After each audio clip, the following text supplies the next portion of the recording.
Tässä on Matti. Oletko ajatellut, miten arvokas hän on sinulle? Matti on aktiivinen ja pidetty persoona sosiaalisen median verkostoissa. Hän esimerkiksi kirjoittaa blogia ja keskustelee musiikkiharrastuksistaan eri yhteisöissä. Joko yrityksesi tai tuotteesi löytyy oikeasta paikasta. Älä odota asiakkaan kävelevän luoksesi. Mene rohkeasti sinne, missä kuluttajat viettävät aikaa.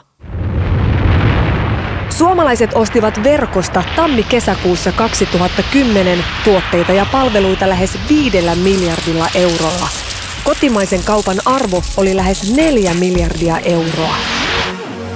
Matti ja Savalans vievät sinut nopeasti sosiaaliseen mediaan. Sosiaalinen media on valtava jakelutie. Matti on kauppiaasi siellä. Kuka tahansa voi olla Matti. Eikä Matti ole yksin. Hänenlaisiaan on paljon. He ovat uudet jälleenmyyjäsi. Tuotteillasi voi olla tuhansia jälleenmyyjiä ja suosittelijoita.